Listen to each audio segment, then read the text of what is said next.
Hey everyone! Tonight we meet one of the darkest characters of the Middle Ages, the assassins. You know, the ones who hide in the shadows, climb silently up the ramparts, and make history with a whisper. They look cool in the movies, but in real life, not so much. Being an assassin in the Middle Ages was a truly awful job. Don't forget to like and subscribe to the channel before watching, but only if you really like it. And in the comments, tell us where you're watching from and what time it is. I really enjoy seeing people from every continent. Now, dim the lights a bit. Turn on the fan. Maybe cuddle up in a blanket. And let's start this strange journey. Let's get this straight. Nobody would have made a career plan that said, I'll earn 12 silver pieces today, stab a noble, and then hang out in a barrel for 3 days. Being an assassin was a last resort. When things went really bad, most medieval assassins weren't mysterious loners trained in mountaintop temples. They were desperate peasants, disgraced soldiers, ex-thieves with decent aim, or people so far off society's radar they could kill a man and still not be noticed in the census. If you were well off, you didn't become an assassin. You hired one. If you had a title, land, or even a goat to your name, you were in management. But if you just escaped Data's prison, had a reputation for solving problems, and could sneak into a tavern without being seen, congratulations. Someone somewhere was about to slide a coin purse across the table and whisper a name, and that name wasn't a fun one. You weren't asked to take out Bob the quiet turnip farmer. It was usually a corrupt baron, a bishop with too much gold, or someone with 12 bodyguards and a moat. The pay tempting, the job horrifying, but by the time someone considered it, they had nothing left to lose. No family, no future, and definitely no dental plan. Plus, let's not forget the absolute lack of job perks. No pension, no glory, no evenings off. You couldn't exactly hang up a shingle that said quiet eliminations by appointment. You just had to stay quiet, move fast, and never ever tell anyone what you did for a living. Especially not loudly over ale at the inn. Oh yeah, I'm a traveling carpet seller. The stains that die. So yes, nobody dreamed of being a medieval assassin. They landed there because the world chewed them up and spat them out wearing a hood and holding a rusty dagger. You weren't the hero. You weren't even the villain. You were the footnote that made everyone nervous and probably didn't live to enjoy the coin. Let's burst the first myth wide open. Medieval assassins didn't train under candle light in some hidden monastery with wise mentors and inspirational flute music in the background. There was no montage, no teacher, no pep talk. If you learned anything, it was by not dying the first few times you tried. Most assassins weren't trained professionals. They were desperate amateurs with a decent sense of direction and the ability to climb quietly without sneezing. If you had military experience, great. That meant you knew how to hold a knife properly. If not, well, stabbing someone was fairly intuitive, but escaping afterward with both kidneys still intact. That takes skill or luck, usually just luck. There were no manuals, no guild orientation meetings, no safety briefings. You didn't get taught how to spot a body double or where nobles keep their bedroom exits. You figured it out while hanging from a windowsill, wondering if you just crept into the servants' quarters again. Poison. That was trial and error with heavy emphasis on error. Sometimes it worked. Sometimes your target just got mildly dizzy and more suspicious of his soup. Sometimes you drank the wrong cup. There was no medieval poison control hotline. Just hope, herbal guesswork, and a strong stomach. Sure, if you were lucky, and I mean lottery lucky, you might have picked up some skills from thieves or mercenaries. Maybe an older assassin showed you how to walk without squeaking on cobblestones, but mentoring wasn't standard. It was rare and short-lived because assassins don't retire. They disappear. Weapons training, forget it. You weren't carrying a broadsword. You had a dagger you stole off a guard, maybe a garrow if you were feeling fancy, and whatever else fit under your cloak, without jingling. So, no, you weren't some shadowy martial arts master. You were a guy with calloused hands, quiet footsteps, and a deeply unhealthy relationship with alleyways. Success didn't come from training, it came from survival. You learned how to kill by doing it quickly, sloppily, then vanishing before anyone could sketch your face and tack it to a church door. In short, your education was brutal, practical, and offered zero graduation ceremonies. Just bruises, bloodstains, and the creeping realization that you were very much on your own. Let's talk about why you became an assassin in the first place. Coin. Cold, heavy, jangly, deliciously spendable coin. The promise of it is what got you into this. But the reality you got paid in lies. When someone hires an assassin, they don't want a long-term relationship.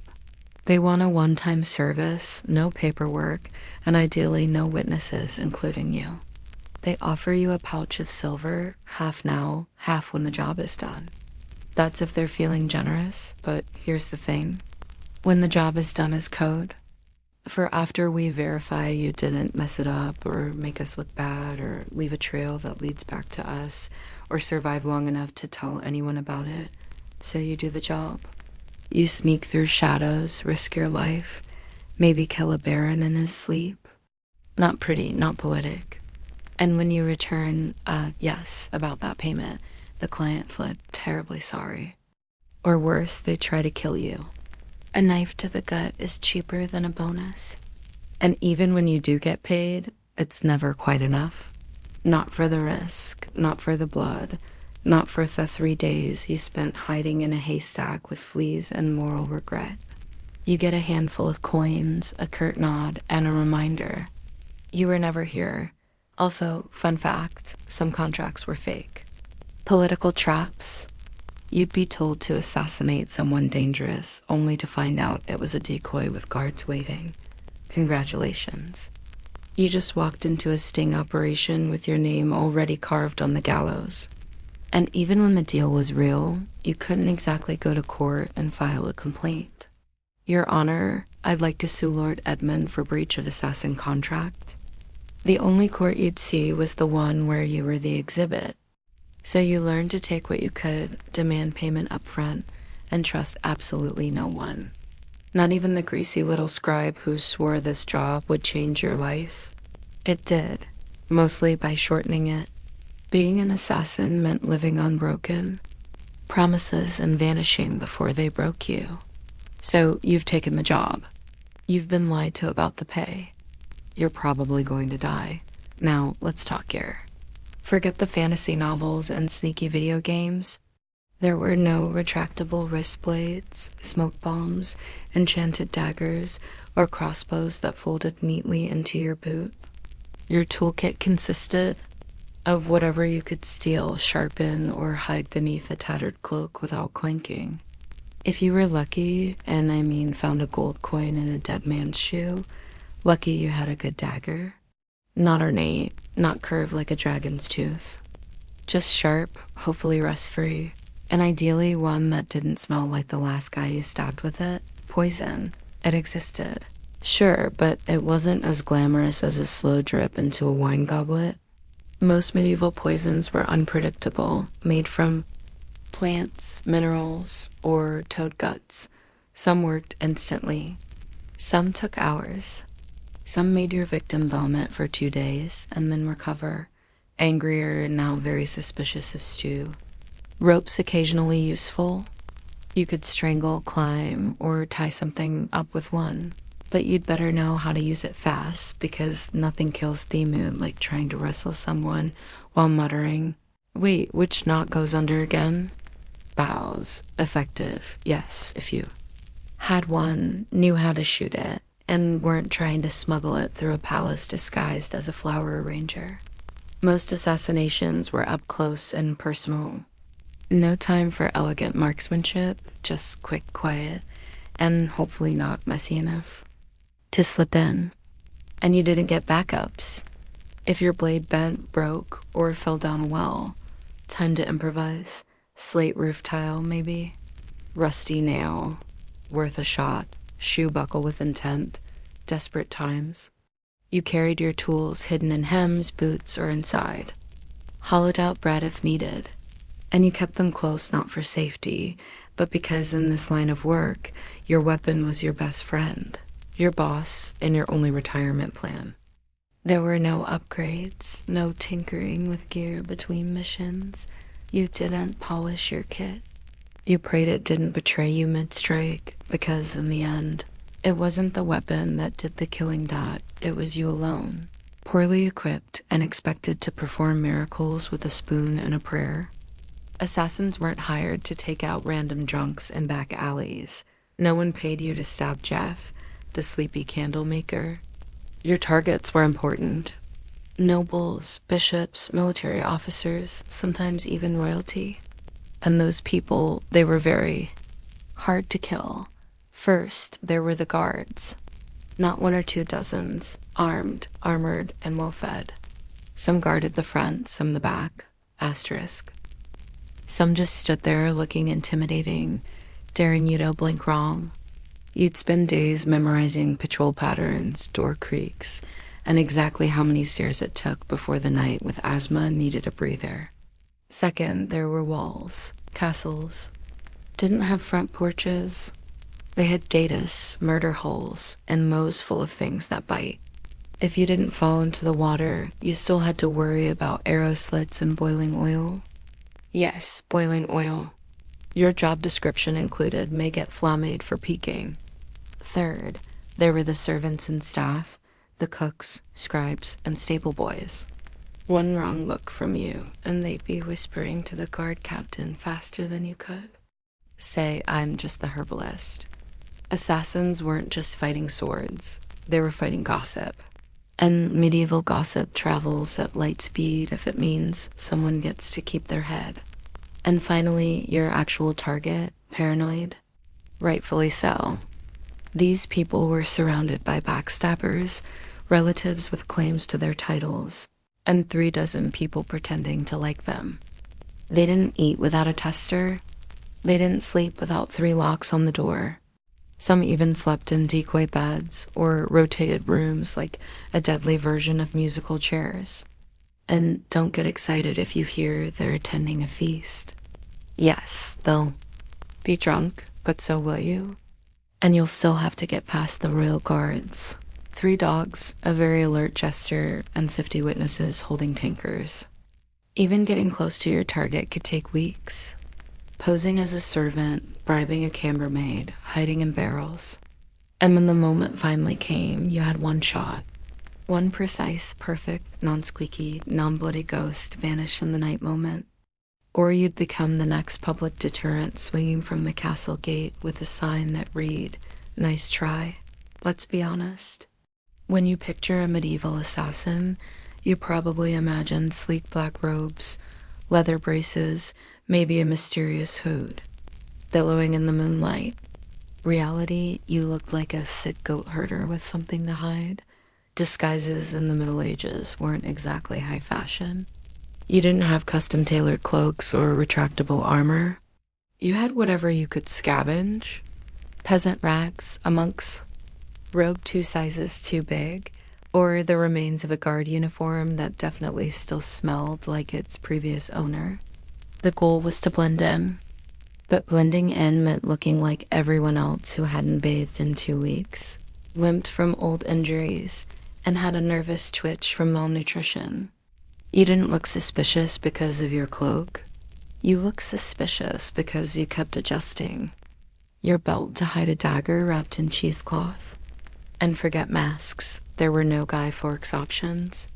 Most face coverings just made you look like a leper, which was great for avoiding conversation, but terrible for entering parties, if anyone asked who you were. You had to think fast. I'm Brother Tobias. I take care of silent prayer and rooftop maintenance. Even assuming you made it past the guards, noble households weren't full of idiots. Servants noticed unfamiliar faces, especially ones that fumbled chamber pots and couldn't name the cook's cat. you were always one. I've never seen you before, away from being clubbed with a candlestick. And if your disguise did work, congratulations. You now had to stay in character for hours while pretending not to notice all the very stab-worthy people wandering by. Also, wigs, they didn't exist. If you needed to look older or younger, you were stuck smearing dirt on your face, squinting, and hoping no one got close enough to notice that your beard was glued on with honey.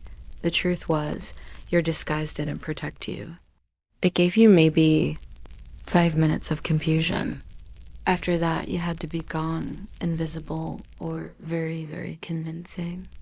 And if anyone saw through it, well, let's just say no one wants to be the assassin caught in the bishop's laundry room, wearing a nun's habit and holding a sword. Especially not on a feast day. In medieval times, if you were an assassin, you didn't have a team. You didn't have a sidekick with a crossbow, a clever alchemist in a secret lair, or a handler who gave you coded scrolls and warm encouragement. You had you, a rusty dagger, and crippling trust issues. There were no guilds, at least not ones you could actually count on. And if there were whispers of a brotherhood of assassins, it was mostly tavern talk fueled by me and boredom. You were more likely to meet a ghost than another professional killer who wanted to network. Why isolation? Because in your business, the fewer people who knew you existed, the longer you lived. Every contact was a risk. Every loose tongue, a potential noose. Even your client might not know your real name, and if they did, you were already planning your exit. Companionship, laughable, friends ask questions. Lovers notice bruises, blood stains, and why you always slept with a blade under the pillow. You couldn't settle down. You couldn't afford to. One mistake, one person recognizing you in a market, and your whole life turned into a sprint for the nearest sewer grate. Even fellow criminals kept their distance. Thieves and smugglers were sociable. You were that guy who makes people disappear. They feared you, or worse, saw you as a walking liability. No one wanted to share stew with someone whose occupation could attract a mob with torches, and don't expect sympathy. You couldn't tell anyone how hard it was to sleep after silently strangling a corrupt bishop. If you talked about your job, people assumed you were either lying or dangerous, and they weren't wrong. So you kept your secrets, your scars, and your weapons to yourself. At inns, you sat in the darkest corner, back to the wall, eyes always scanning the door. You never drank too much. You never stayed more than a night. You didn't say your name unless someone paid you first. And even then, it probably wasn't your real one. Being a medieval assassin meant perfecting the art of vanishing, not just in a crowd, but from every life you never got to have. Let's say you took the job, you planned your route, you bribed the right doorman, you disguised yourself as a very convincing chimney sweep, and then you froze. Maybe the target turned around unexpectedly. Maybe they were with their child. Maybe you got the shakes at the worst possible moment, and your knife hand trembled like a terrified squirrel. Guess what? You're now dead. Because failure for a medieval assassin wasn't a slap on the wrist or a bad performance review. It was a public, painful, and wildly theatrical death, often involving ropes, fire, wheels, or sharp iron devices with names like the Bone Cracker's Delight. Missing the kill meant blowing the whole operation. Your target lived and immediately told everyone that someone tried to murder them. Suddenly, you weren't a shadow. You were a wanted man with a detailed description and probably a crude sketch, tacked to every tavern wall within 30 meters, and those guards you once snuck past, now they're motivated. Sometimes it wasn't even your target you had to worry about. It was your client. If you failed, you were no longer an asset. You were a liability, someone who could be tortured, interrogated, or worse, talk. The very people who paid you would be the first to put out a second contract on you. And there were. No second chances. No, sorry. The blade slipped. I'll try again tomorrow. You had one shot, one moment in time. And if you blew it, the best you could hope for was to die quickly before anyone found out Will hired you. Failure also meant shame, the silent, humiliating kind. You didn't just fail to kill. You failed to be invisible, to be perfect. And for assassins, perfection was survival. Anything less might as well paint a target on your back and start practicing your final word speech. It didn't matter how many jobs you'd done before. No one cared that you succeeded 12 times. Because in this profession, you're only as good as your last kill. And if your last kill didn't happen, you'd better start running. So you did it. The plan worked. The dagger struck true. No screams, no guards. Just a clean drop to the floor and a very important person who now wasn't. Congratulations. Now run for your life. Because being a successful assassin in medieval times didn't mean sipping wine on a rooftop while the city burns behind you. It meant fleeing through back alleys with someone's blood on your boots and a dog already sniffing your trail. There was no victory lap, no post-job drink with colleagues, no casual debrief with your client. You didn't even get a moment to admire your work. The moment your blade struck, your new job became escaping everyone who now wants to murder you in increasingly creative ways. Guards coming, doors locked, horses tied up on the other side of town, you probably bleeding. You had to plan your exit before the kill. Routes, disguises, fallback safeses. Maybe a boatman who owed you a favor, or at least didn't ask questions. Because the city would go on lockdown within minutes. No one wanted Askindle. And lockdown meant closed gates, armed checkpoints, and a dozen angry men with swords who all just received your rough sketch and the phrase may be armed and extremely stabby. And let's talk about the client. Assuming they actually planned to pay you, they weren't going to meet you at a cozy tavern with a smile and a thank you card. They'd probably vanish too. Because an assassin who just completed a job is the most dangerous person alive. You knew too much. You'd proven you could get into places others couldn't. So even when you succeeded, you walked away with coin in. One hand and a giant target on your back. And what did you win?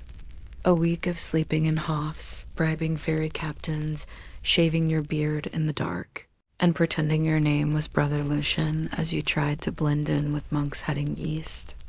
Because success didn't mean survival.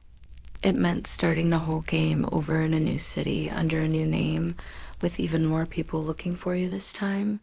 So yes, you made that goal. Now run like hell. If being a medieval assassin wasn't already miserable enough, poor, hunted, and sleeping in places that smelled like goat, you also had to deal with the wonderfully creative paranoia of the people around you. Because in the Middle Ages, assassins weren't just feared, they were considered. Cursed. To the average peasant, you weren't just a killer in a hood. You were some unholy creature who whispered to demons and smeared frog guts on your blade under a full moon. Why else would you be able to sneak past guards and vanish in the dark? Logic wasn't exactly popular back then. But superstition, oh, that was everywhere. Some believed assassins could shapeshift. Others claimed you were invisible unless bathed in holy water. One popular tale suggested assassins made pacts with forest spirits and could breathe death through walls. Imagine walking through a village and hearing a woman mutter, "Don't make eye contact. He might hex the baby." Even your tools were suspect, carrying a dagger. Clearly, it was forged in a cursed forge. Using poison, that wasn't chemistry. That was witchcraft. And you probably stirred it with a severed toe under a blood moon. You'd think this fear might help you. After all, people avoided you, right? But the reality was worse. Superstitious mobs don't hesitate. They don't ask questions.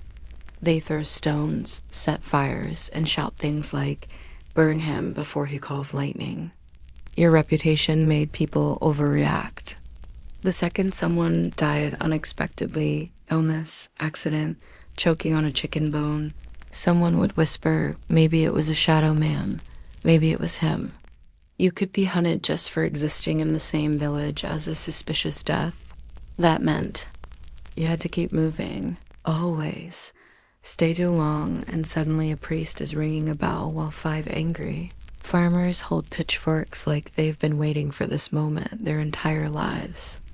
And heaven help you if you were caught with anything remotely weird. Dried herbs, strange coins, or even a foreign accent. That's all it took for someone to shout sorcerer and light a torch. In a world that believed monsters were human faces, being too quiet, too clever, or too fast made you a threat. And in medieval logic, threats had to die quickly and preferably on fire. Poison, the assassin's weapon of elegance. A quiet kill, no mess, no screaming, no steel on bone. Just a sip, a stagger, a sigh, and done. That's the theory. In practice, poisoning someone in the Middle Ages was like trying to win a bar fight with herbal tea and a bad attitude. First off, poisons weren't reliable. You didn't have access to purified cyanide or a neat little pill labeled fast-acting doom. You had plants, mushrooms, minerals, maybe the occasional toad. You had to gather, grind, and pray. And even then, it might just give the target a stomach ache and a renewed commitment to his anti-Asengard team. There was no scientific measurement. You didn't dose precisely. You eyeballed it. A pinch too little and the noble just vomits and cancels dinner. A pinch too much and you die from exposure before the first course is served. Also, medieval kitchens were chaotic. You couldn't just waltz in and season the soup with nightshade. You had to bribe or impersonate a cook, sneak in while no one was watching, or worst of all, try to poison a meal that would go through 3 tasters and a dog. Yes, a dog. And if your victim was a noble, they didn't just eat food. They treated it like a military operation. Meals were tasted, blessed, and sniffed by everyone from the steward to the jester. By the time the food hit their plate, it had passed through more security than a royal wedding. Even assuming you did it, you slipped in the poison. It wasn't detected and the target actually ate it. The next part was wildly unpredictable. Some poisons took hours, some took days. 1 minute your mark is laughing at a joke. The next he's clutching his stomach and demanding to see his astrologer. And if they survived, guess what they'd blame? Not the cook. Not the taster. You, the quiet man with the herbal knowledge and twitchy eyes. So poisoning was inefficient. It was risky, slow, and full of variables, none of them in your favor. And if you were caught, you didn't get a quick death. You got interrogated with tools until you confessed to poisoning everyone from the duke to the dog. You'd think that if you successfully changed the course of history by removing a tyrant, sabotaging a royal bloodline, or silencing a political threat, someone would remember your name. Nope. You were an assassin. That meant your name was never meant to be remembered. At best, you were a rumor. Some hooded figure, a foreigner with cold eyes, or the quiet man who never finished his ale. You might have pulled off the most legendary hit of the century and still ended up as a mysterious death in the official record. In fact, that was the point. Your client didn't want a story. They wanted plausible deniability. The fewer people who knew how did it, the safer they were, and the less likely they were to end up poisoned by their own assassin. So your name was buried the moment the job was done. If you even used a real one, you didn't sign your work. You didn't brag. You didn't keep trophies. You didn't exist outside the moment of the kill. And if someone did know your name, that was a loose end. And in your profession, loose ends had a very short shelf life. And forget about honor. There were no medals for silence. no stone monuments for the man who stopped a war with one dagger. In the night, if a noble wanted a statue, they commissioned one for themselves. You got a wooden box, an unmarked grave, or if things went really badly, a head on a spike labeled traitor. Sometimes your name was known only so it could be. Cursed, you'd become a whispered warning. Don't cross the king. Remember what happened to Lord Ulrich? Yes, and the man who did it gone like a ghost? That was your legacy, not fame, not fear, just absence. You weren't supposed to leave a mark.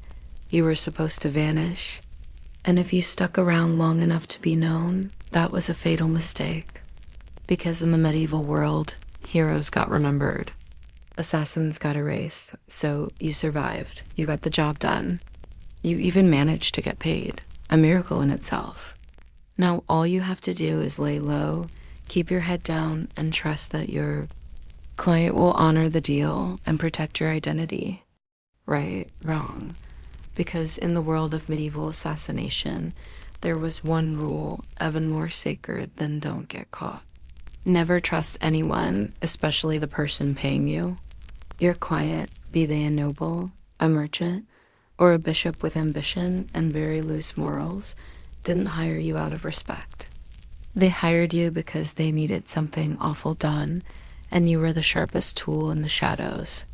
Once the job was complete, you became a liability. You knew too much. You knew who wanted who dead, when, why, and possibly how much they were willing to pay for it. That Medeo dangerous, not just to their enemies, but to them. So what did they do? They ghosted you. They denied they ever met you. Or worse, they sent someone else after you to clean up to tie off the contract.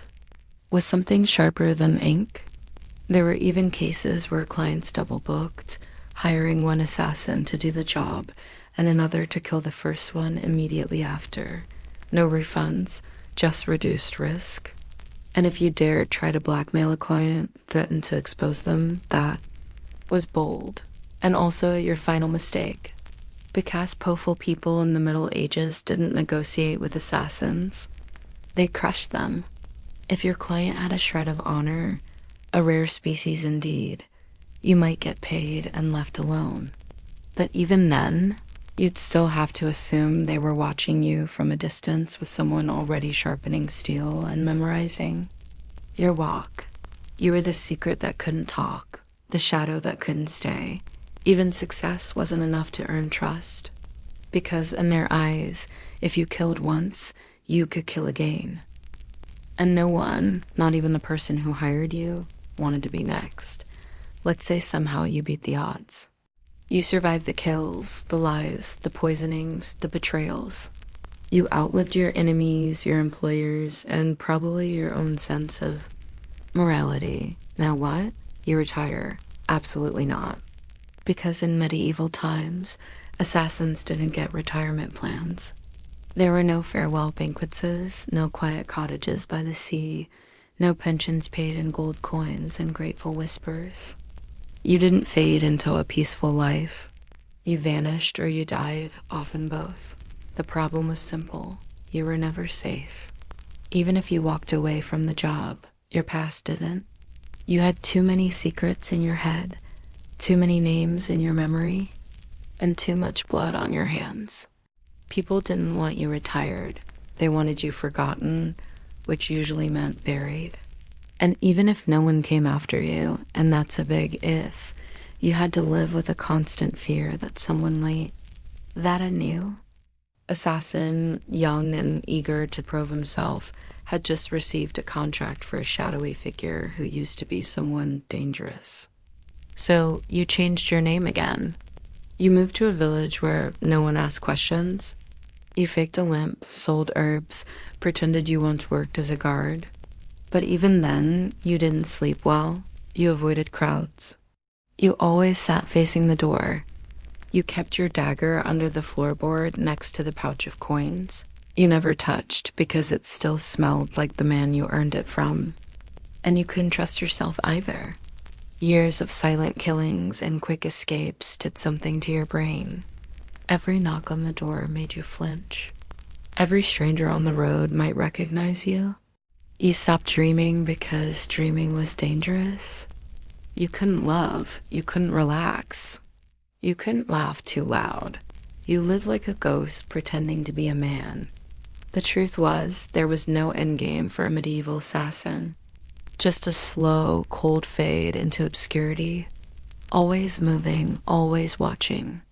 Until one day you slipped into the dark and no one noticed. And maybe that was the best you could hope for. By now, you've probably figured it out.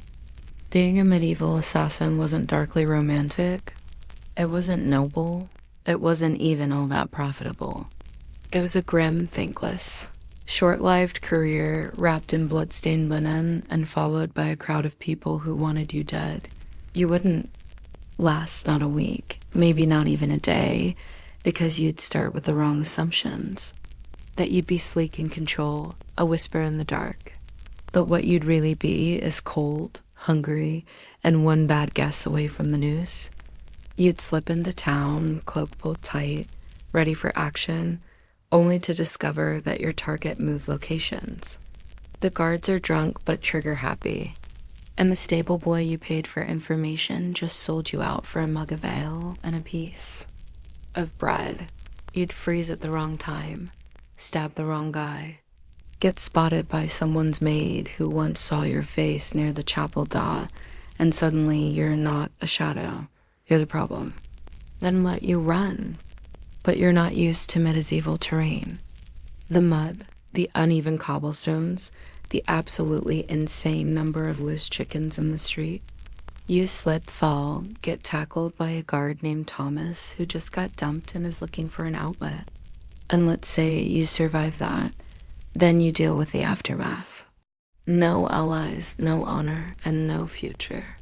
Just whispers, suspicion, and the growing realization that even if you succeed, the best you can hope for is to die old and alone, hiding behind a false name in a village that still believes in fairies. So no, you wouldn't last. And frankly, you shouldn't try because the assassin's life wasn't cool.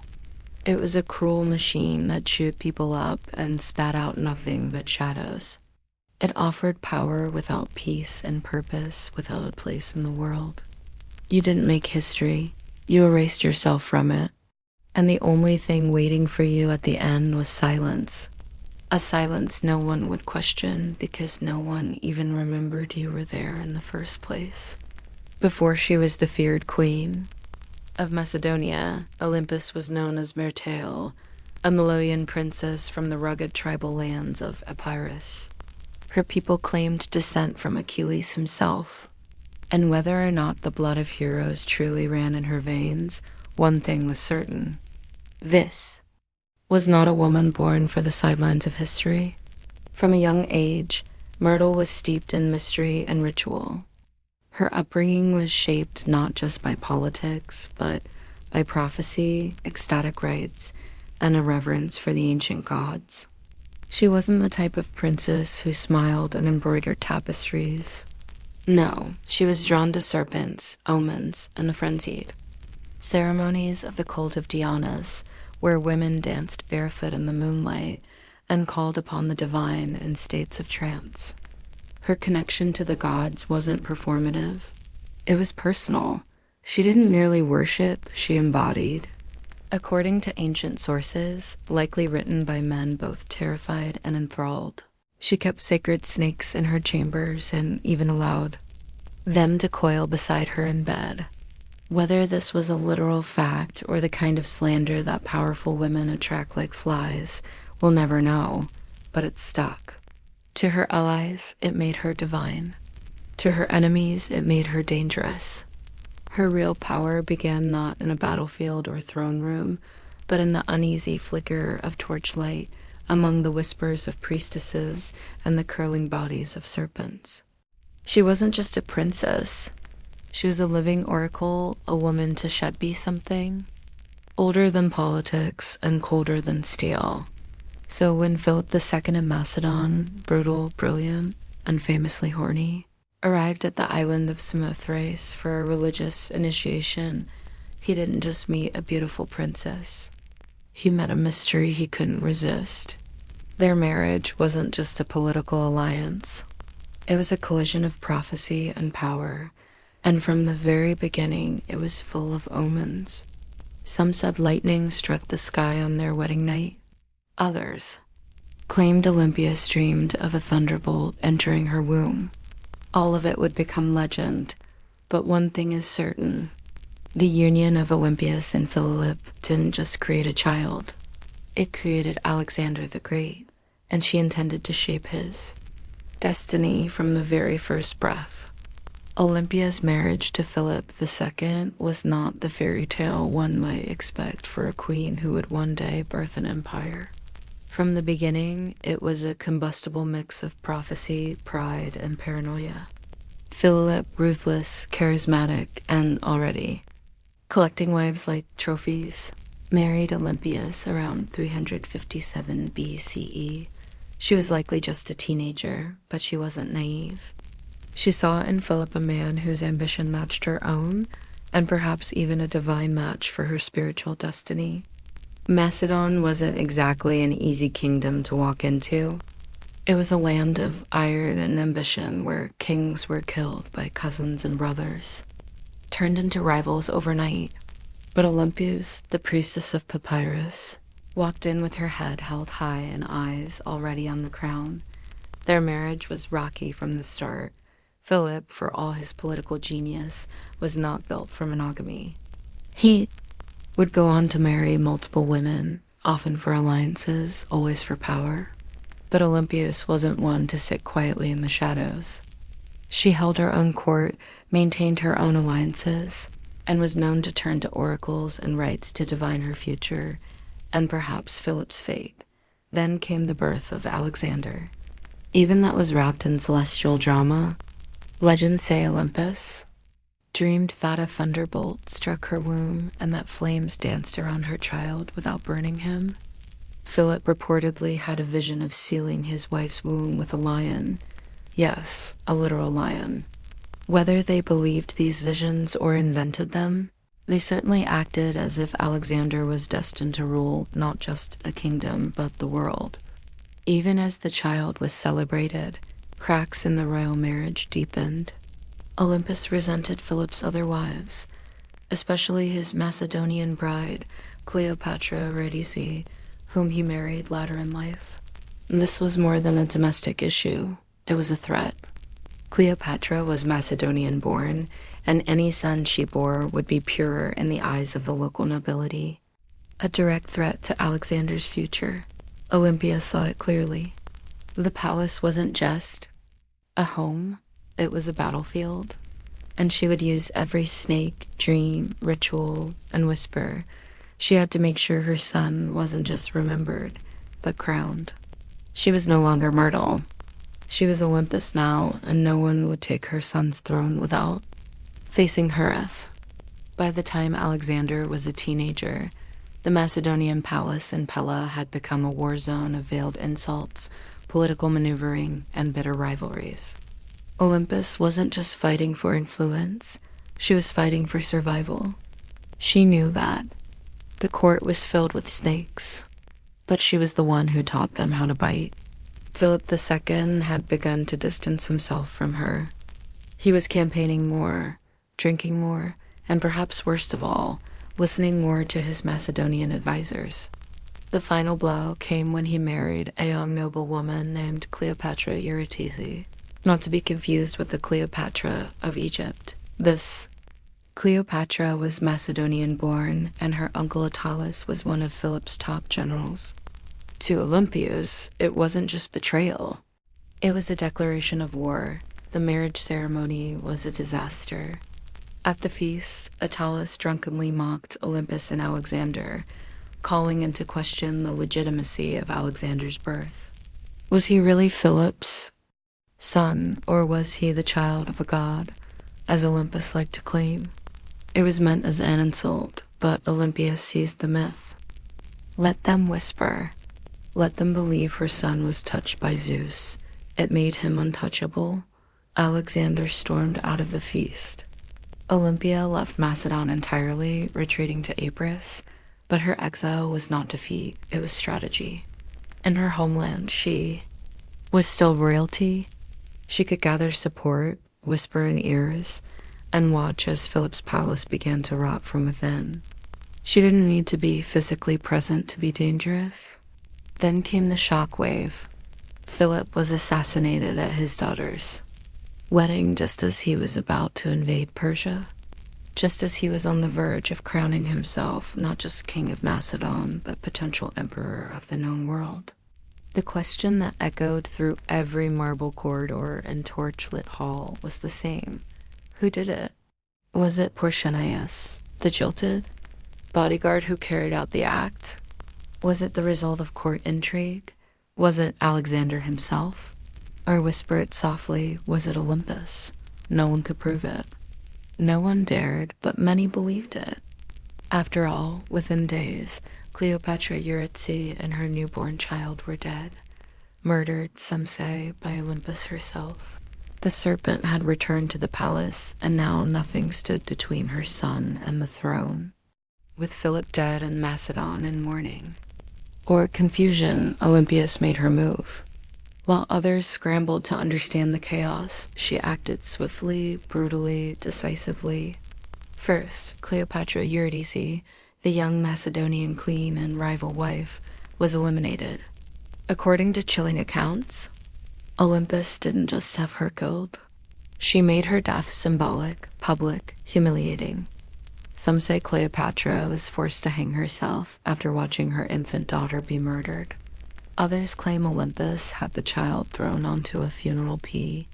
What's agreed upon is this: no mercy was shown. Olympia understood what many mothers in ancient courts refused to accept. In a royal palace, mercy is a liability. A rival child, no matter how small, is a future war, and Olympias was done playing defense. With Cleopatra and her bloodline erased, she could turn her attention to securing Alexander's throne.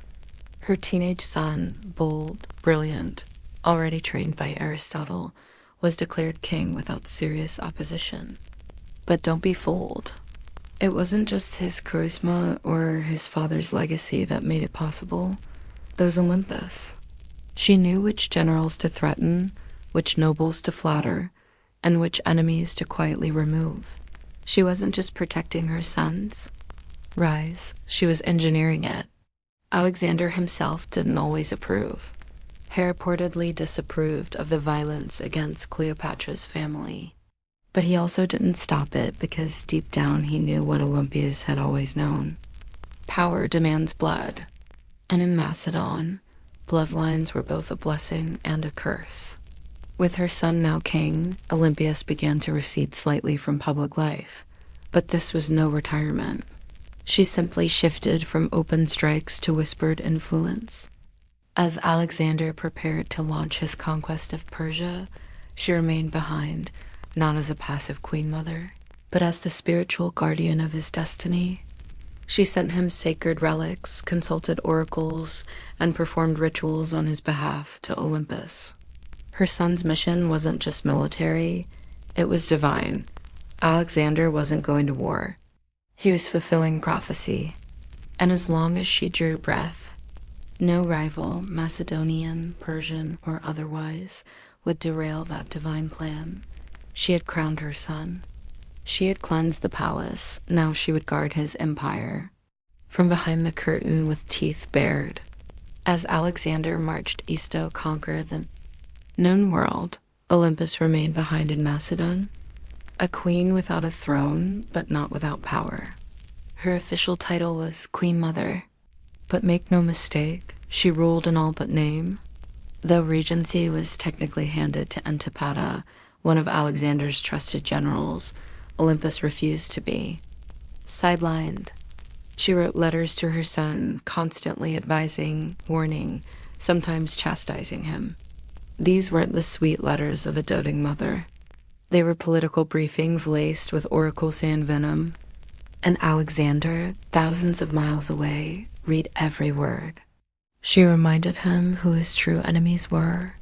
She questioned the loyalty of his companions. She criticized his fascination with Persian customs, his choice of wives, and his flirtation with calling himself a god.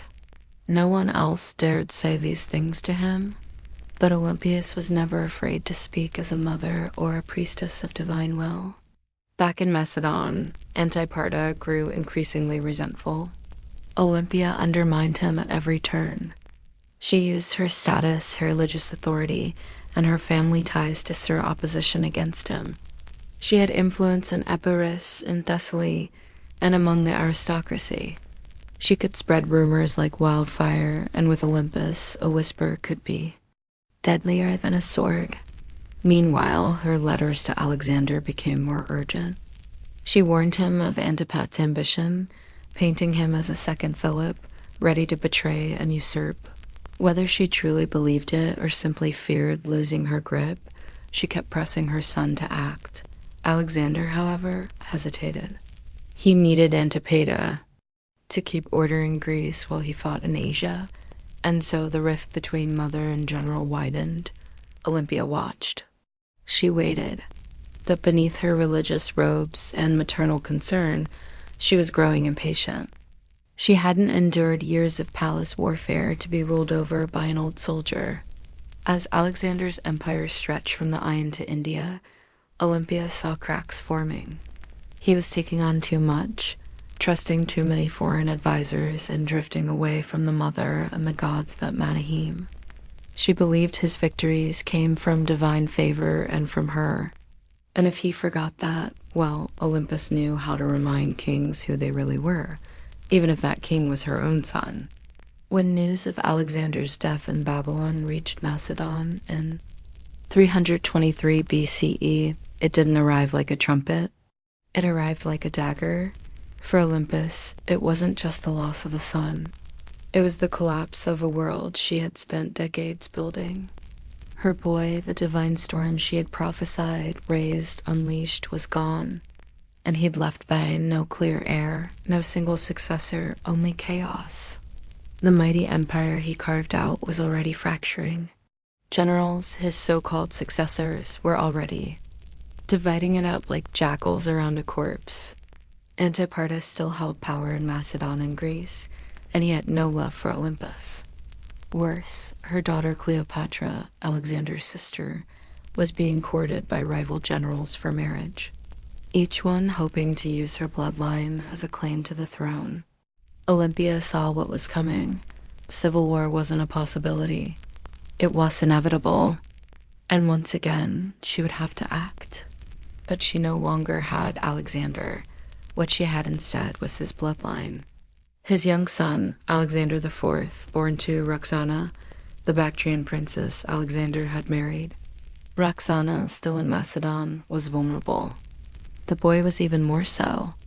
Olympus recognized that the infant was now the last true piece of her son's legacy, and that made him a target, but it also made him a weapon.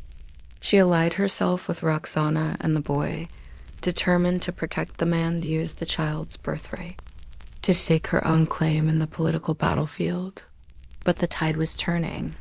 The generals who once bowed to Alexander had no interest in kneeling to his widow or his mother. They had armies now, ambitions, and grudges. Olympus didn't flinch. She'd face snakes, traitors, and kings. A few warlords with crowns and stolen spears wouldn't scare her, so she plotted.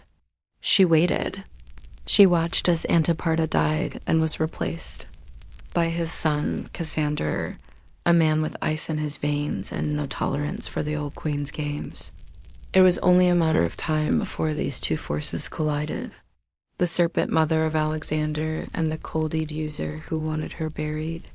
Alexander was gone, but his shadow was still moving, and Olympus was still coiled within it, ready to strike. Years after Alexander's death, while his empire crumbled into civil war, Olympia made her most audacious move yet. She returned to Macedon, not as a grieving mother, but as a political force of divine fury. The regency had been splintered. Cassandra, the son of her old enemy Antipa, was seizing power, and Roxana, along with young Alexander IV, was effectively Imprisoned, Olympia saw the writing on the wall. If she did not act now, her grandson would vanish like a shadow at dusk. So she made a deal with Polyperchon, an aging general who still held a flicker of legitimate authority. Olympus would return, not to plead, but to rule. With Polypon's backing, she entered Macedon at the head of an army. And the moment her feet touched home soil, everything changed. Towns opened their gates. Soldiers defected to her side. Even some of her old enemies hesitated. Olympias, despite her age, was still a name that shook the ground. Then came her vengeance. One by one, she hunted down the loyalists of Cassander. And when she finally caught Philip III, Aratus, Alexander's mentally impaired half-brother and puppet king, she ordered his execution. According to some sources, his wife Eurydice was captured and given the opportunity to kill herself. When she refused, Olympus had her strangled. It was brutality veiled in royal protocol, and Olympus, ever theatrical, staged the scene like a goddess delivering justice. Her message was clear. Only the bloodline of Alexander had the right to rule. Everyone else was a pretender. For a brief burning moment, Olympia held the kingdom in her grip. She had restored the dynasty.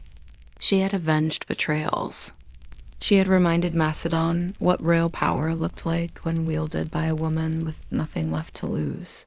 But power in Macedon was like fire in dry grass. And Cassander was still out there calculating, biding his time. He returned with a vengeance. His army outnumbered hers, his resources deeper, his cruelty colder. Her allies began to abandon her. Polyperchon lost influence. The tide turned. Olympus, now isolated in the fortress of Pydna, watched as her enemies closed in. She had lit the match. Macedon had burned, and now the smoke was thick, and her enemies were at the gates. Olympus, once the most feared woman in the ancient world, now found herself besieged in the coastal fortress of Pydna, alone, cut off, surrounded by the army of Cassandra, who had come to finish what his father had started. But Olympias didn't beg. She didn't plead. For nearly a year, she endured the siege like a statue carved from divine wrath. Food ran short. Disease crept in. Allies vanished. Yet within the fortress walls, she maintained the same unshakable presence that had once shaken kings. To the very end, she carried herself not as a prisoner, but as the mother of a god. Cassandra, ever cautious, hesitated. He knew killing Olympus was dangerous. Even now, she carried a myth around her like armor. She was still the mother of Alexander the Great. To strike her down might seem like blasphemy. So, he offered her safety. Surrender, he said, and her life would be spared. Olympia knew better. She had seen too many royal promises turn to ash. Still, hunger was no longer just a discomfort. It was death. Her garrison broke.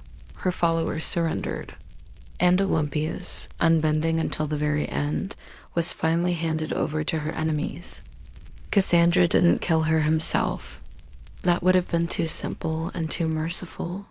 Instead, he turned her over to the families of those she had executed during her brief return to power. Let them decide her fate. They condemned her to death. But here's the catch. When the executioners came, no one dared strike the first blow. Olympia stood tall, regal, silent, eyes fixed on them like an oracle stirring through smoke. These were Macedonians. They had grown up hearing of her rituals, her visions, her snakes. They had once cheered her son as a living god. And now here, she stood, a frail old woman cloaked in myth, and not a single man had the courage to swing the sword. So Cassandra sent others, foreigners, outsiders, people who had no memory of her power, only orders to follow. And thus, Olympus was finally struck down. Not with ceremony, not with dignity, but with silence. Her death marked the end of Alexander's bloodline and any meaningful power. And with it, the final ember of an empire founded on divine ambition was snuffed out. But even in death, Olympus left behind a shadow, and history would never forget the Serpent Queen. Olympus died not on a throne, but in the dust, unarmed, abandoned, and executed by the very people she once ruled. But history is strange. It does not always favor the ones who die in silk sheets. Sometimes it remembers those who went down hissing, and Olympus was never meant for quiet history. In life, she had wielded motherhood like a sword and prophecy, like a shield. She wasn't just the mother of Alexander the Great. She was one of the architects of his rise. Without her, there is no myth of the divine child, no rituals whispering of thunderbolts and lions, no ruthless purging of rivals that cleared the path for a teenage king to rule the known world. Olympus didn't just give birth to an empire. She defended it with claws. Yet, even among the ancient world's most ruthless dynasts, Olympia stands apart.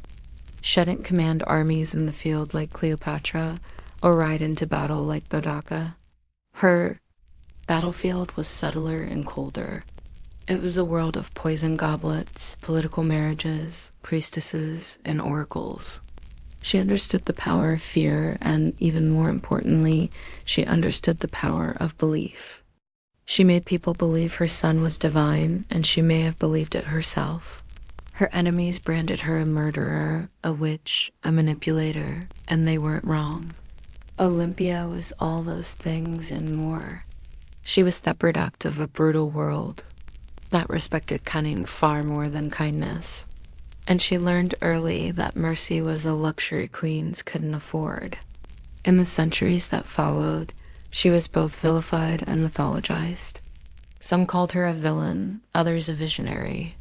But no, historian, ancient or modern, could call her irrelevant. She haunted the legacy of Alexander like a phantom, always in the background, always just behind the curtain. And maybe that's exactly where she belonged.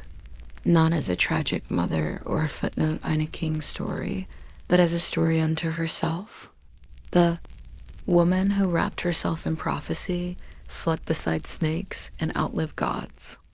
Olympia's bones turned to dust long ago, but her legend endures in every tale of ruthless queens, in every whisper of bloodborne destiny, and every empire built on myth.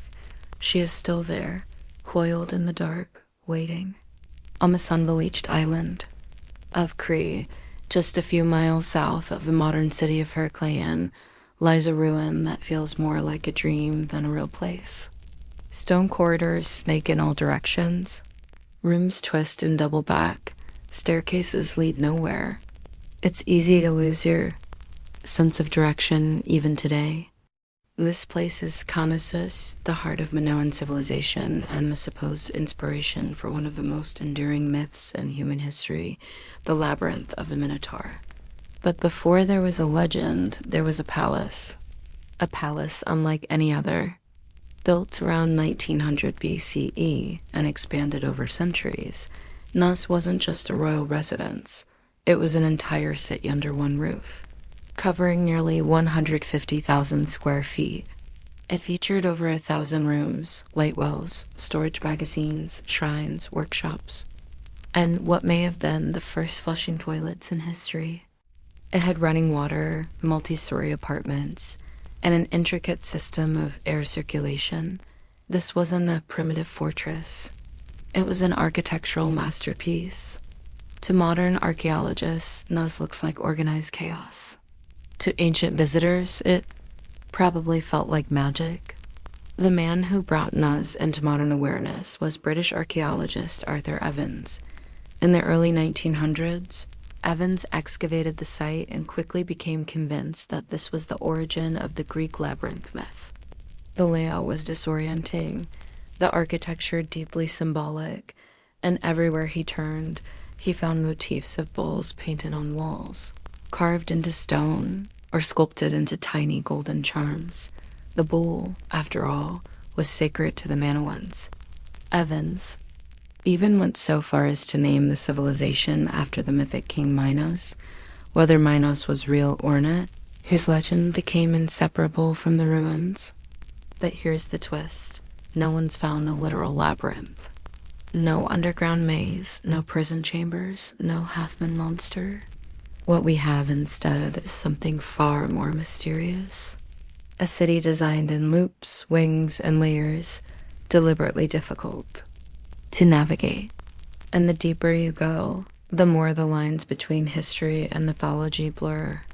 So the question remains, was the Minotaur born from these walls, or was the palace itself the monster? Nuz may not give up its answers easily, but it's very good at making us ask the right questions. The myth is as famous as the ruin, a monstrous. Half man, half bull trapped in a labyrinth so complex that no one who entered ever found their way out. Only Theseus, the Athenian hero, managed to kill the beast and escape thanks to a ball of thread and the cunning of Princess Ariadne. But where did this story come from, and why a labyrinth? The earliest versions of the myth speak of King Minos, the powerful ruler of Crete, who demanded tribute from Athens in the form of 7 boys and 7 girls each year. These unfortunate souls were fed to the Minotaur, a creature born from divine punishment and shame. The Minotaur, locked in an underground maze, symbolized the dark underbelly of power, something savage hidden behind grandeur. To ancient Greeks, Crete had long been a land of wealth, mystery, and fear. Its seafaring people, the Minoans, were seen as both elegant and alien. Their rituals involved bulliping, their artwork depicted strange gods, and their palaces were unlike anything on the mainland.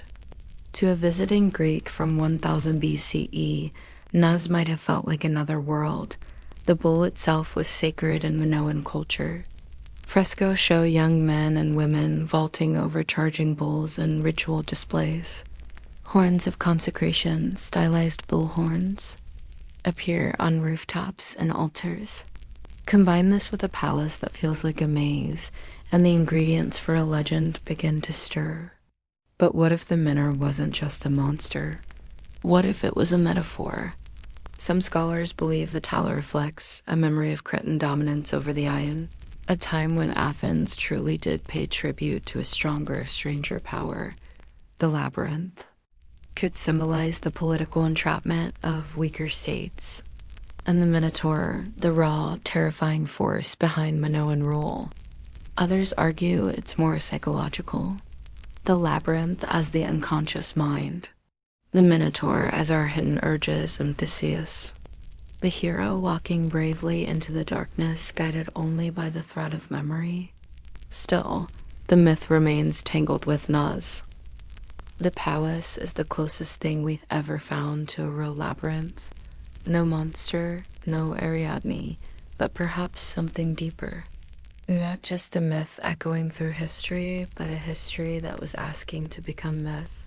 Long before Athens raised its marble, temples or Sparta sharpened its spears, there was the Minoan civilization, one of the earliest advanced societies in Europe.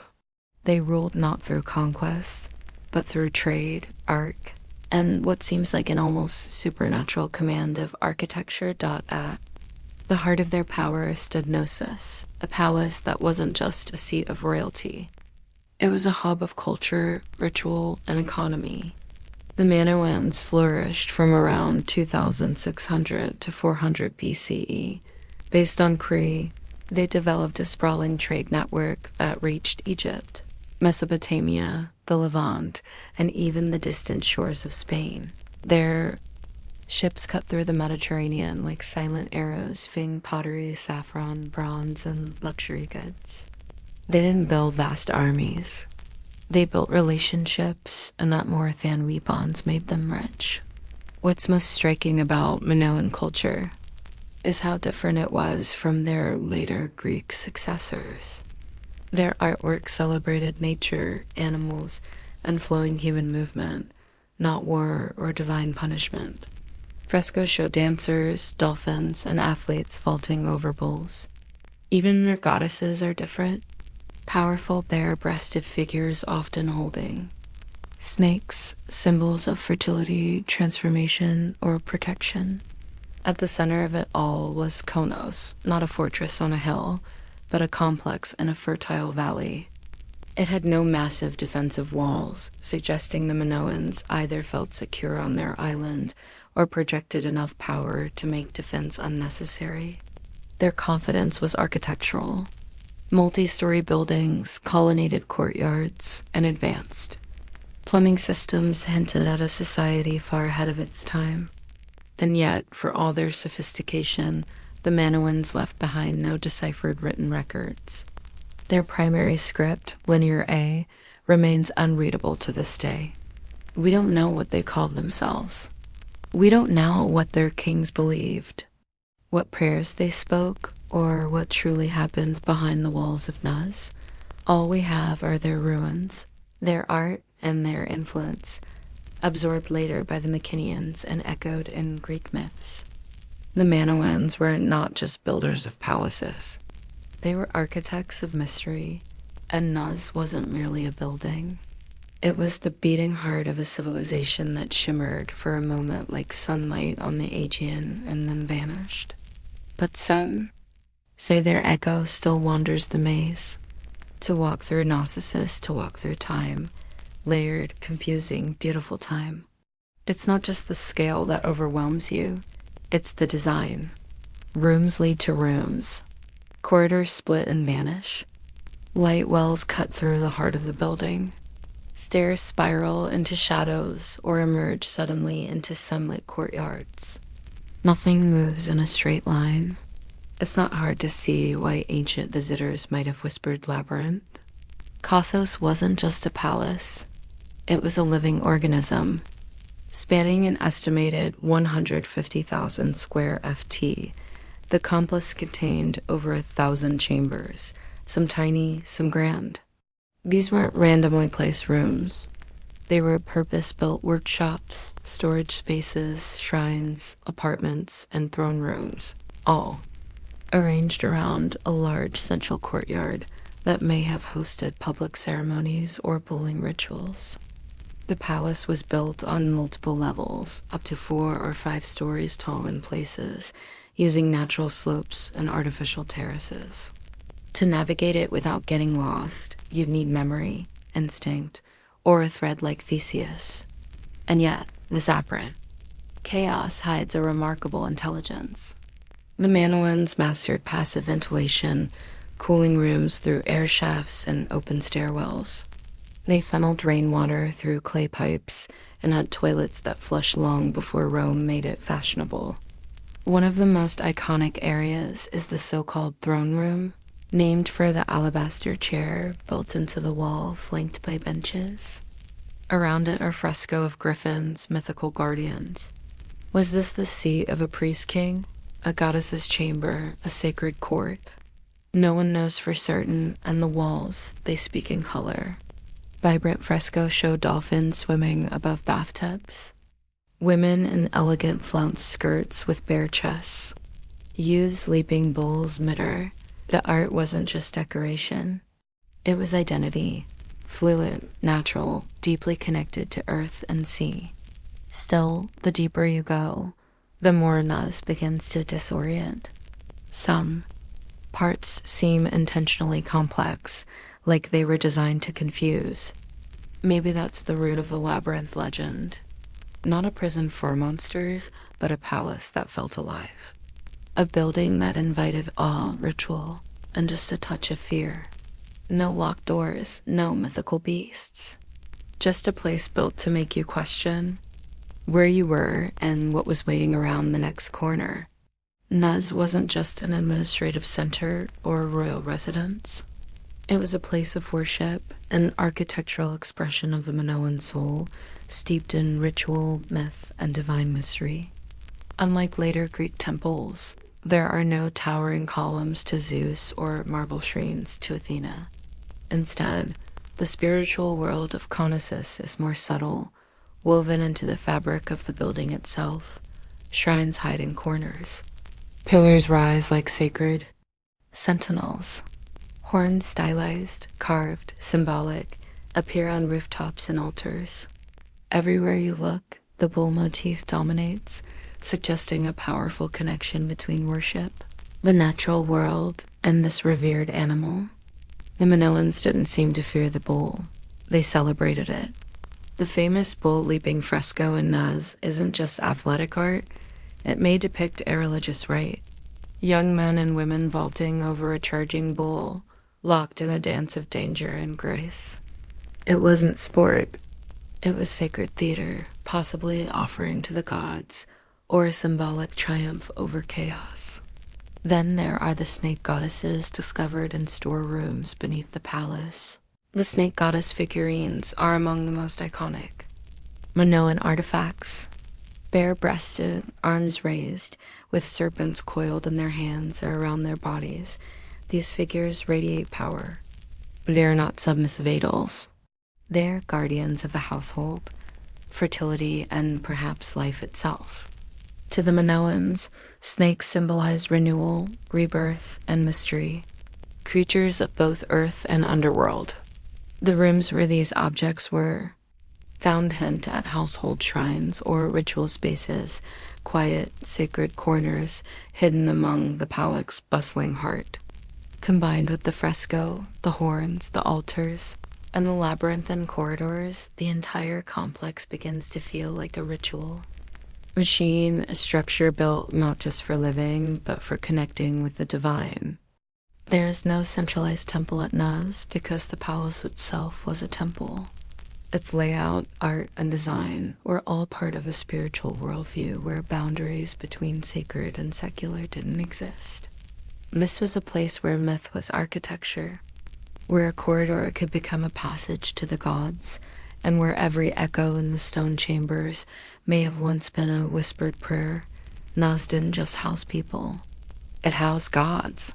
For centuries, Naz stood as a beacon of prosperity, innovation, and cultural sophistication. But then something happened, something sudden, something no one can fully explain. By around 1400 BCE, the palace was abandoned, the fresco left to fade, and the Minoan civilization that once ruled the seas had vanished like mist over the Ion. So what happened? Theories abound. Some point to nature. Around 1600 BCE, the volcanic island of Thera, modern-day Santorini, erupted in one of the largest explosions in human history. The blast was so massive it likely caused tsunamis that battered Sit's northern coast, devastating ports and farmland. Ash clouds may have blocked the sun, choking crops and disrupting the climate. While Conesus wasn't immediately destroyed, the aftermath of the eruption may have shaken the foundations economically, politically, and spiritually. Others looked to war. By 1450 BCE, CE, the rising power of the Mycenaeans, mainland Greeks, may have taken advantage of Minoan weakness. Archaeological evidence suggests Naz was reoccupied briefly, but the culture had changed. The art became more martial. Linear A, the Minoan script, was replaced with Linear B, used by Mycenaean scribes. The palace that once thrived with snake goddesses and buldancers now whispered in a foreign tongue. Some scholars believe the Mycenaeans didn't invade in a single conquest, but gradually absorbed the island, first through trade, then influence, and finally rule. Others argue that internal collapse, a civil uprising, political instability, or the failure of the elite may have contributed just as much. What's striking, though, is how little violence is evident in the ruins. There are no charred skeletons, no signs of mass slaughter. Naz didn't fall with a scream. It fell with a whisper. The great palatial system simply stopped. The rooms went quiet. The rituals ended, and nature slowly crept back in. By the time Homer sang of Cree in his epics, Naz was already ancient myth, a memory tangled in stories of kings, monsters, and labyrinths. And maybe that's fitting, because what killed Konos wasn't just eruption or invasion. It was time, and the way all great things, no matter how beautiful, eventually vanish beneath the weight of new empires. But the bones remain. And if you listen closely, the maze still hums beneath the earth. For thousands of years, Gnosis lay buried beneath the Cretan soil. Just another mound of stone lost to time. Its name forgotten, its myths distorted, its walls swallowed by olive groves and dust. That is until one man decided to touch us a legend. His name was Sir Arthur Evans, and he didn't just rediscover Gnosis, he reimagined it. In 1900, Evans, a British archaeologist with a flair for drama and a deep love for Homeric myth, purchased the land that covered the ancient ruins. Local farmers had been finding strange seals and artifacts, clues that something enormous lay beneath their feet. Evans dug in. What he found would change the history of the Iron forever. He uncovered a palace so vast, so complex, and so advanced that he was convinced this was the mythical home of King Minos. The fresco, the horns, the sheer architectural strangeness of the site. It all pointed in his mind to one thing, the labyrinth. Evans wasn't just an archaeologist. He was a storyteller, and sometimes a controversial one. He named the people who built Konos the Manoans after Minos. He interpreted symbols, reconstructed fresco, and restored parts of the palace using reinforced concrete, a move that has drawn both praise and criticism. Some call it visionary, others call it vandalism, because what you see today at Gnosis is partly ancient ruin and partly Edgewordian. Imagination. Still, Evans did what no one else had dared. He brought Knossos back to life. He gave Europe a glimpse into a Bronze Age world far older than classical Greece, a civilization of art, mystery, and maritime elegance. He also unearthed the still undeciphered linear script, opening new questions about language, literacy, and the limits of our historical understanding. But Evans did more than excavate stone. He resurrected myth and forced historians to reckon with the fact that behind the legend of the labyrinth was something real, something complex, something very human, a palace that felt like a maze, a civilization that slipped into shadow, and a man who peeled back the earth, only to discover a story far stranger and more beautiful than he had imagined. Gnosis had slept for 3,000 years. Evans rang the bell that woke it up. Walk through Gnosis, and you're not just walking through architecture. You're walking through a language of symbols, fresco, carvings, patterns, they're everywhere. But the Manoans didn't leave us a Rosetta Stone. Their primary script, Linear A, remains undeciphered. So instead of reading their thoughts, we must see them painted across plaster, carved into walls, and hidden in patterns. What exactly were they trying to say? The art of Knossos is unlike anything in the ancient world. There's no obsession with warfare, no rows of kings or battle-hardened heroes. Instead, we find nature, leaping dolphins, blooming lies, birds in flight, and sacred bulls. The humans are alive, elegant, and often dancing or performing rituals. Even in scenes that suggest danger, there's rhythm and beauty. The Minoans weren't chronicling conquests. They were celebrating life cycles and possibly cosmic order. The most iconic symbol, though, is the double axe or labrys, found throughout Nuz and shrines on fresco, even etched into stones. The double axe is believed to be a religious symbol, possibly tied to female divinity or celestial cycles. Some suggest the very word labyrinth might derive from labis, making the labyrinth not a maze at all, but a house of the double axe, a sacred space, not a trap. Then there are the horns of consecration, stylized bull horns placed at top walls, and altars. These may have been religious markers, separating sacred space from the mundane. Combined with frequent depictions of bulls and bulloping rituals, it's clear the animal had deep spiritual significance. Whether it represented nature, fertility, chaos, or a divine presence, no one agrees, but the bull is everywhere. Even the layout of Konos may have symbolic meaning. Some archaeologists believe it was built not just for function, but to mirror celestial or seasonal patterns. Its winding corridors and nested rooms could represent a journey through life, through death, through the underworld, a spiritual maze, not a physical prison. But without a deciphered script, every theory walks a thin line between insight and imagination. The Minoan spoke in symbols, not stories. And so we're left to interpret, what is Nuz saying? We hear the rhythms. We see the images, but the meaning that remains just out of reach, like a thread unraveling into myth. Nuz is a ruin, yes, but it doesn't feel dead. Walk its corridors today, and you'll sense something humming just beneath the surface. Not ghosts, not gods, but echoes of myths, of lives, of questions that refuse to go away. Thousands of years after its fall, Nuz still holds us in its maze. Tourists wander its halls, archaeologists dig for answers, and writers spin new tales inspired by its shadow. The Minotaur may be myth, but the feeling of the labyrinth is real.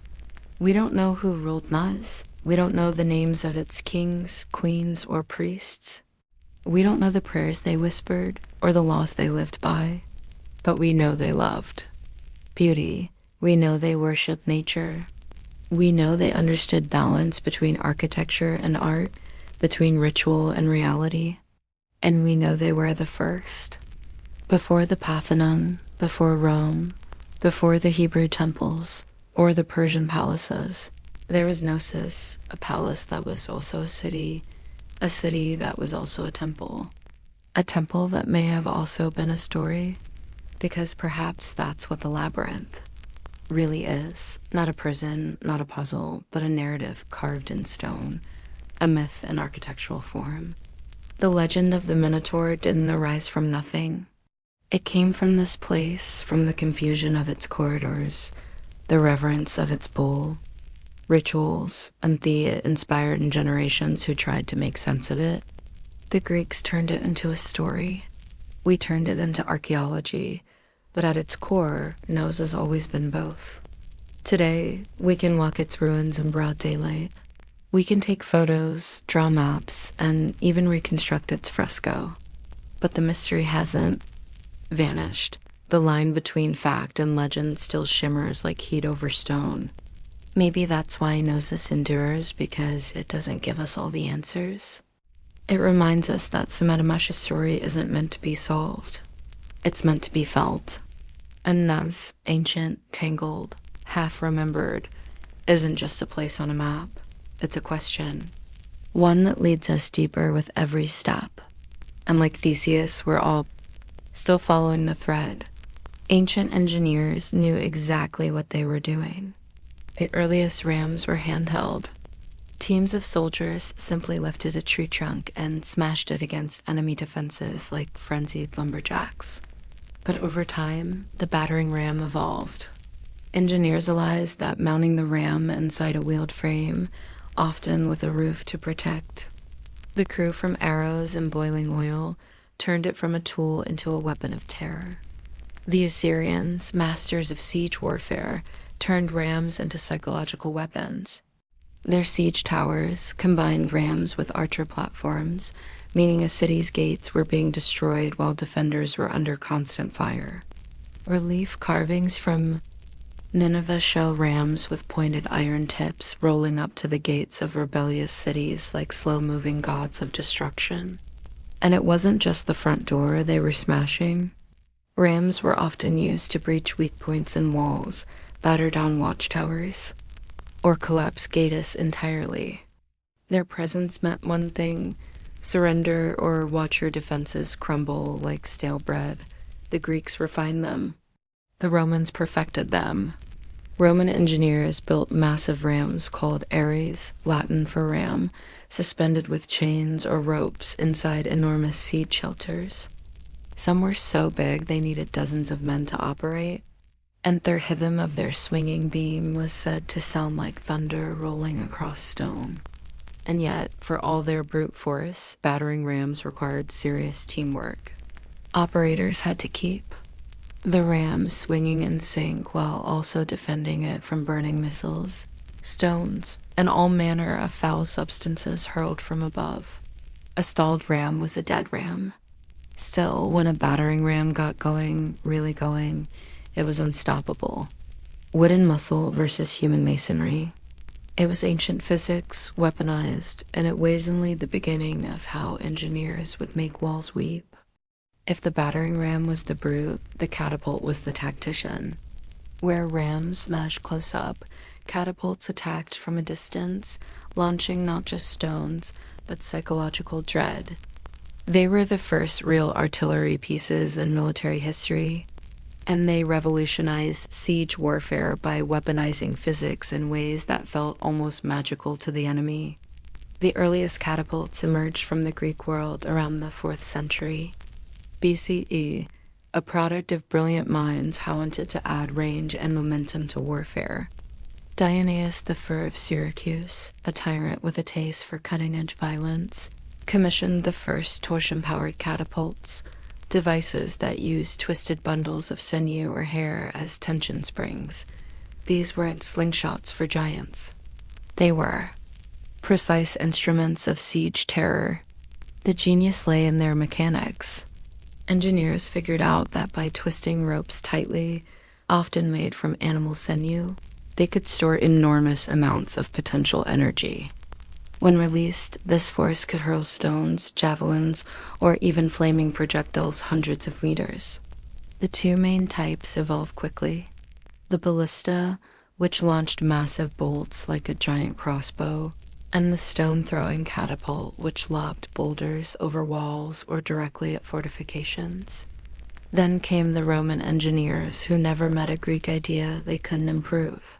They built catapults that could be broken down, packed onto carts, and reassembled on site. Portable siege engines for professional armies. Some Roman catapults could fire 60-pound stones at incredible speeds, capable of tearing through wooden gates, battlements, and occasionally unlucky soldiers. Catapults weren't just about destruction. They were about spectacle. Ancient generals used them to send messages, sometimes literally.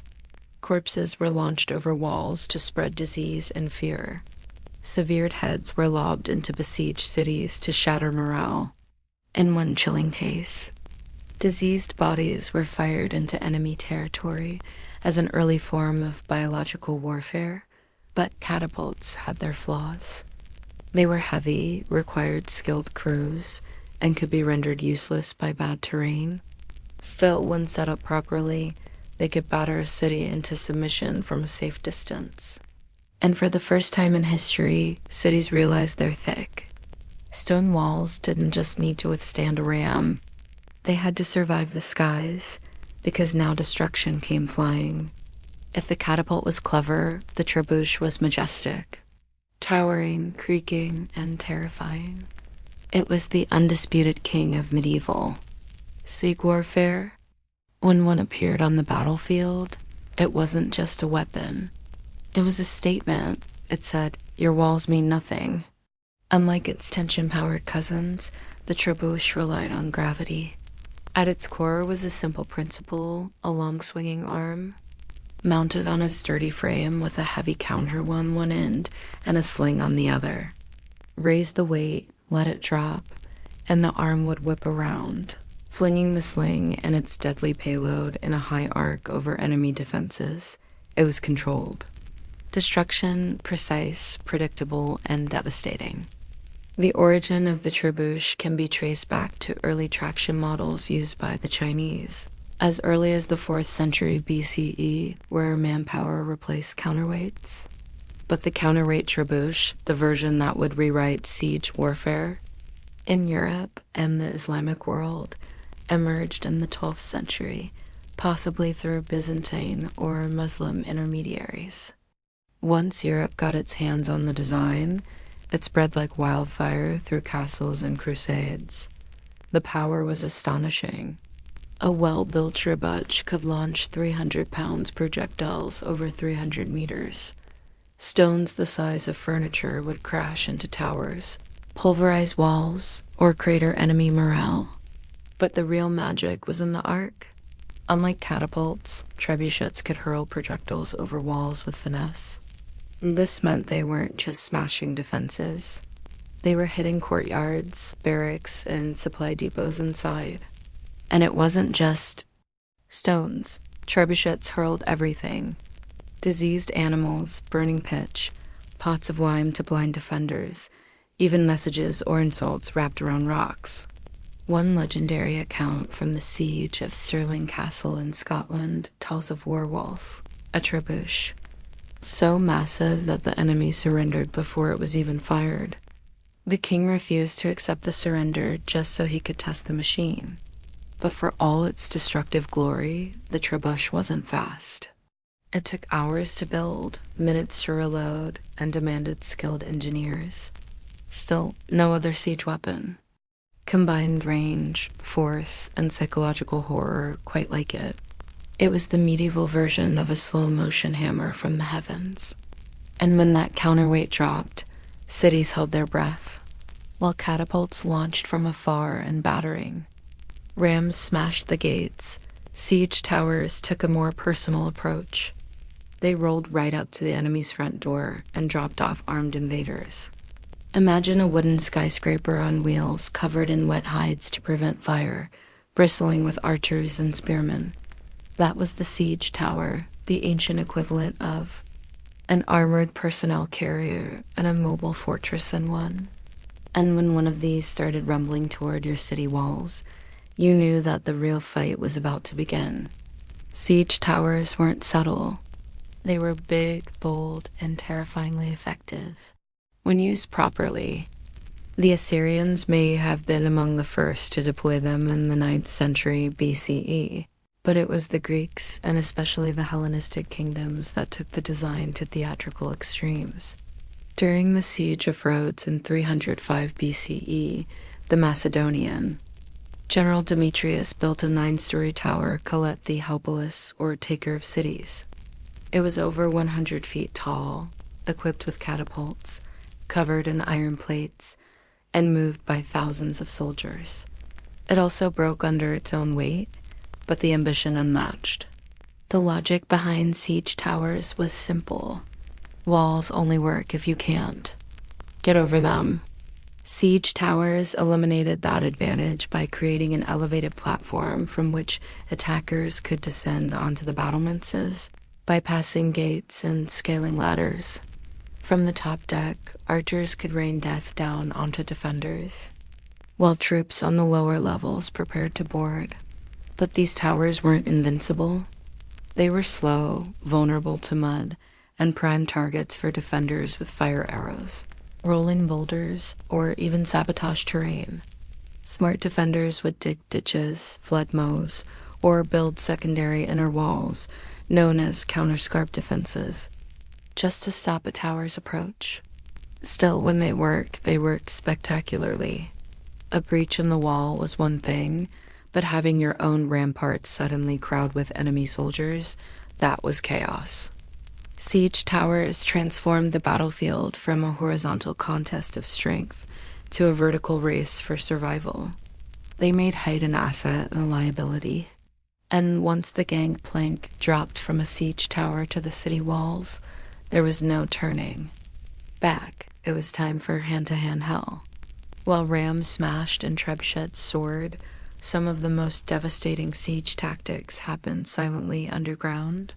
Siege tunneling or sapping was the dark art of defeating a city by removing the ground it stood on. Literally, the idea was ancient and horrifyingly effective. Dig beneath the enemy's wall, prop it up with wooden supports, then set those supports on fire. When the timbers burned away, the tunnel collapsed, taking the foundation of the wall with it. One moment, your city stood strong.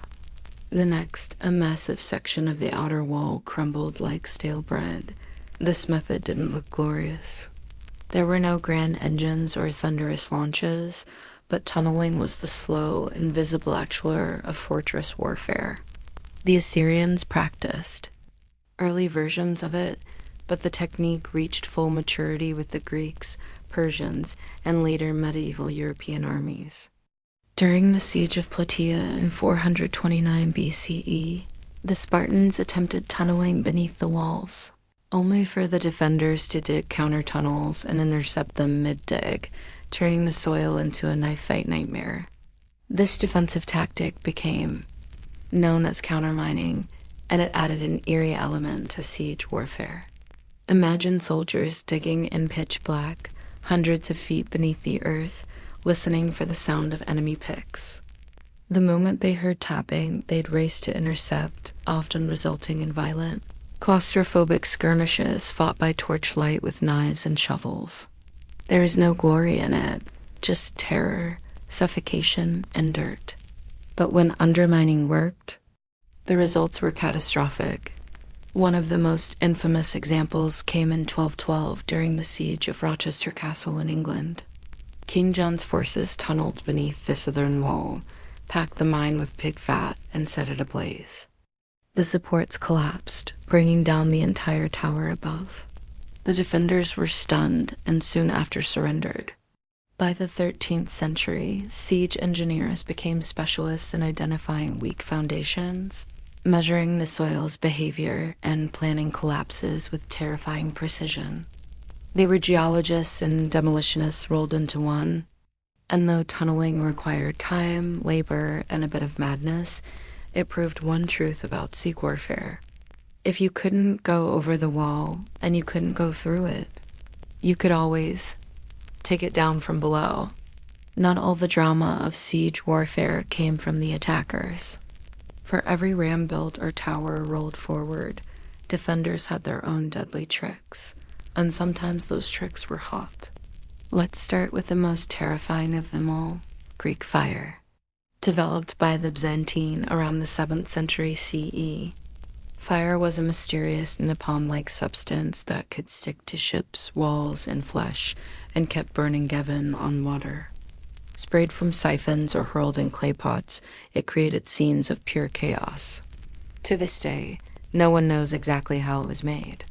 The formula was so secret that it died with the Empire, but its effects legendary. Entire fleets were reduced to flaming skeletons within minutes. And that was just the start. In more low-tech defenses, boiling liquids were the go-to weapons of choice.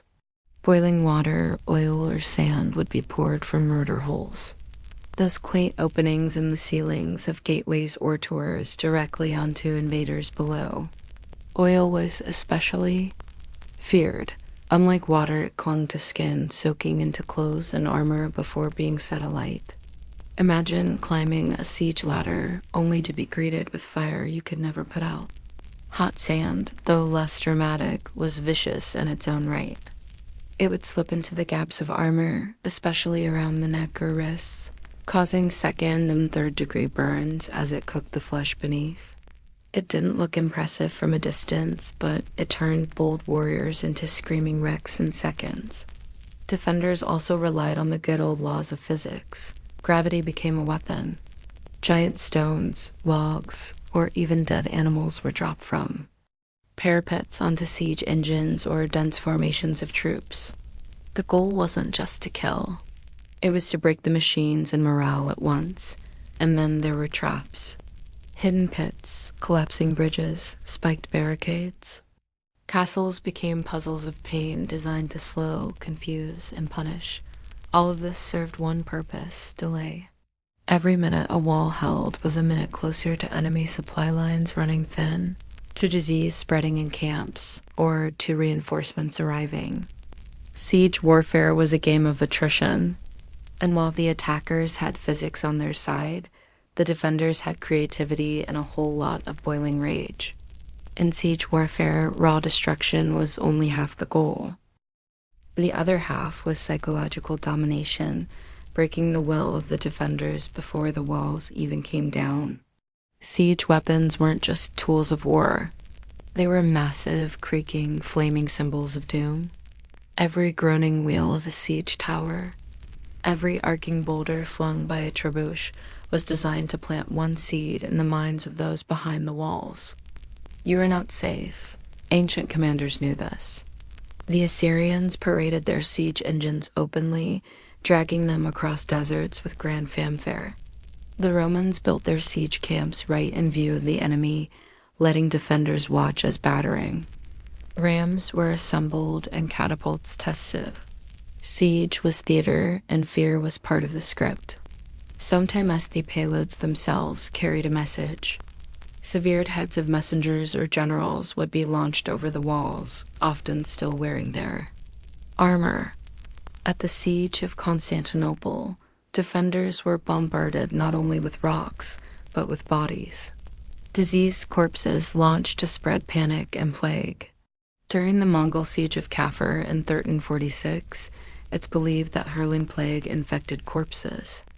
Over the walls helped trigger outbreaks of the Black Death in Europe. The trebuchet wasn't just a weapon, it was an announcement. When one of these giants was rolled into place, everyone inside the fortress could hear it before they saw it. The creaking of winches, the grinding of ropes, the heavy thunk of the counterweight, like the heartbeat of an incoming storm. But the most dangerous part, the unknown. You never knew what was coming next. Would it be a rock, a barrel of fire, a rain of arrows, or just silence?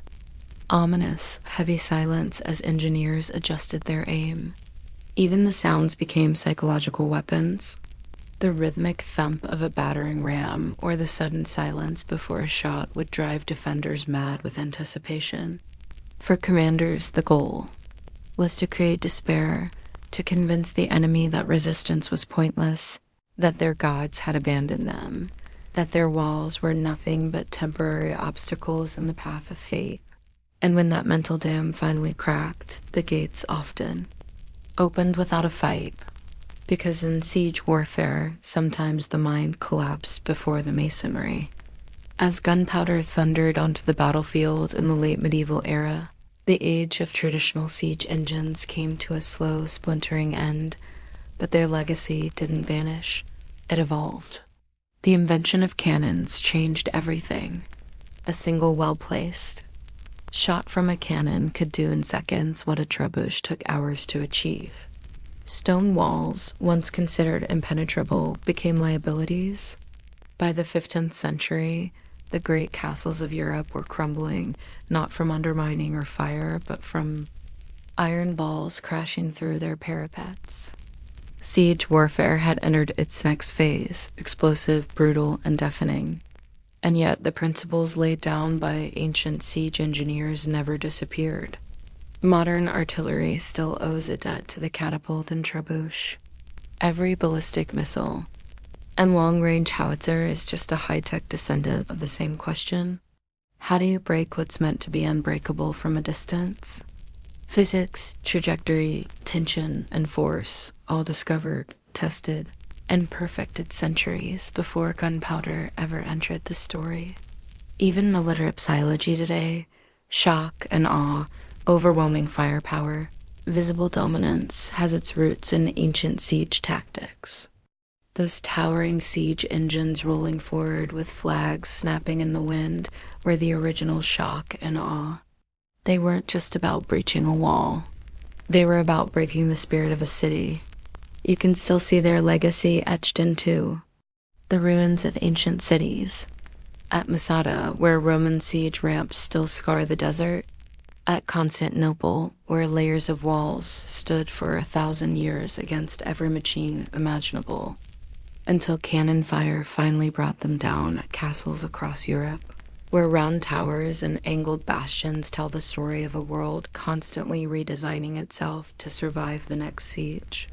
And today, even in a world of drones and satellite-wide missiles, siege warfare hasn't vanished. It's just gone digital. Cities are still surrounded. Defenders are still isolated. Walls are now firewalls, blockades, or even media blackouts. But the soul of the siege remains the same dot someone wants in. Someone wants to keep them out. And both are willing to wait, build, and break to win. The battering rams are gone. The trebuchets are museum pieces. But the spirit of siege warfare, it's as alive and as destructive as ever.